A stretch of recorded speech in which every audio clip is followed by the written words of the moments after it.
Matisse au Pays Basque, c'est une période de sa vie un petit peu courte, mais qui a été prolongée par sa connaissance de Sœur Jacques-Marie, une religieuse qui a fini sa carrière comme directrice de l'Institut Les Embruns à Bidart et qui a été sa soignante, son aide-soignante pendant un bon moment.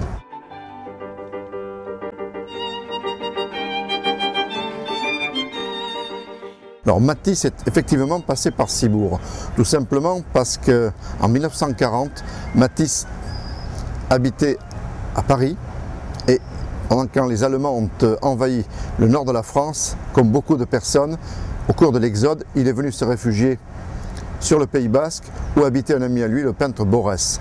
Il est arrivé à Saint-Jean-de-Luz le 20 mai 1940. Il a pris une chambre au Golf Hotel et a cherché une location et a trouvé une location sur le quai Ravel à Cibourg.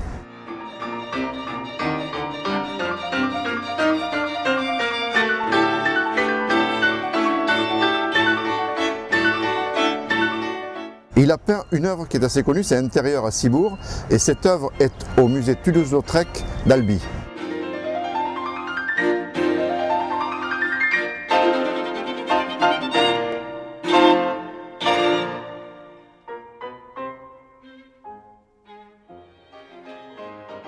Alors le problème c'est qu'il voulait y rester longtemps, mais les Allemands sont arrivés un mois plus tard sur Cibourg. Le 25 juin, l'armistice a été signé et le 27, les Allemands étaient à Cibourg. Et Matisse n'a pas voulu rester sur Cibourg parmi les Allemands, a pris sa voiture avec ce qu'il a pu trouver comme carburant et est parti sur Nice. Matisse, il faut dire, il n'était pas seul. Quand il est venu sur Cibourg, il était avec une dame qui l'a accompagné durant une bonne partie de sa vie et surtout jusqu'à sa mort. C'est Lydia Delektorskaya. C'est une jeune Russe qui avait une trentaine d'années en 1917. Et cette personne a été d'abord sa secrétaire, puis c'était la dame de confiance et l'a accompagnée partout. Et cette dame est revenue à Cibourg à la fin des années 80. Lorsqu'elle a écrit un livre sur tous les endroits où Matisse est passé, dont à Cibourg. Et Lydia Delektorskaya est venue à Cibourg, dans la maison qui appartient maintenant à M. René Dabadi. Et elle est venue dans cette maison prendre des photos et recomposer tous les endroits où il avait pu peindre. Qui a donné un livre qui s'appelle Contre vent et marée, dans lequel on retrouve toutes les œuvres de Matisse par période.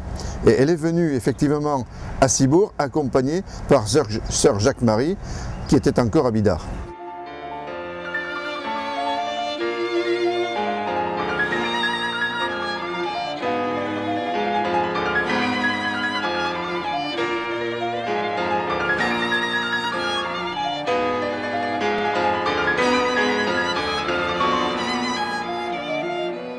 Monique Bourgeois habite à Vence avec son père qui a été gazé pendant la guerre de 14. Et Monique Bourgeois est de santé fragile, parce qu'elle a eu aussi de la tuberculose. Alors elle a commencé ses études d'infirmière, elle est obligée de les arrêter par moment et quand son père décède en 1942, elle est obligée de faire vivre sa famille. Alors elle essaie de reprendre ses études tout en travaillant, en gardant Matisse. Alors elle fait un remplacement chez Matisse et Matisse qui désirait une infirmière jeune et jolie, prend Monique Bourgeois comme modèle. Ensuite comme infirmière et modèle. Elle peint et Matisse a peint plusieurs tableaux où Monique Bourgeois est le modèle. Tabac Royal, Monique et les Oranges, ce sont des tableaux assez connus. Alors elle rentre dans les ordres en 1944. Et Matisse lui en a un petit peu voulu parce qu'il l'aimait bien, Matisse, et elle, comme elle me l'a dit, puisque j'ai eu la chance de l'interviewer un mois avant sa mort, sa vocation religieuse s'affirmait et elle ne savait pas comment dire à Matisse qu'elle voulait rentrer dans les ordres. Et elle a laissé cette charge à Lydia Delektorskaya.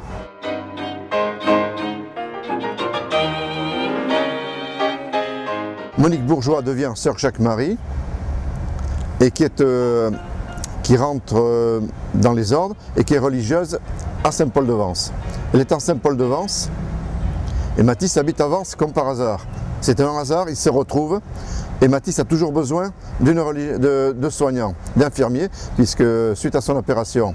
Et quand il apprend qu'elle est à Vence, eh bien, c'est en tant qu'aide-soignante religieuse qu'il reprend Sœur Jacques-Marie à son service. Elle reste avec lui pendant plusieurs années et c'est là qu'il décide à Vence de construire cette fameuse chapelle de Vence qui pour l'époque a fait scandale et qui a coûté à Sœur Jacques-Marie sa mutation dans la région parisienne, puis à Bidart où elle devint directrice de l'Institut des Embruns.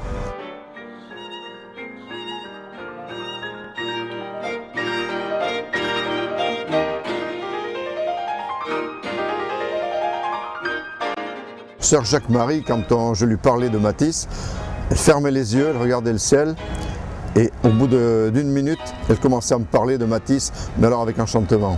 Pour elle, Matisse, c'est un des plus grands peintres, ce qui est la vérité, du XXe siècle et peut-être de tous les temps. Elle est restée 20 ans à Bidart, elle y est restée jusqu'à sa mort, puisque bon, elle n'y travaillait plus, puisqu'elle était infirme. À la fin, elle est morte à 85 ans, en 2006, mais elle était toujours logée à Bidart. Et une quantité de gens qui sont passés en rééducation à Bidart ont connu Sœur Jacques-Marie. Et oui, Cibourg a connu Matisse. Ce qui est intéressant, c'est de dire que Cibourg est une cité d'artistes où de nombreux peintres sont passés. Et Matisse a vécu sur ce fameux quai Ravel où ont vécu également Ramiro Arrué, Choquet, tout un tas de peintres.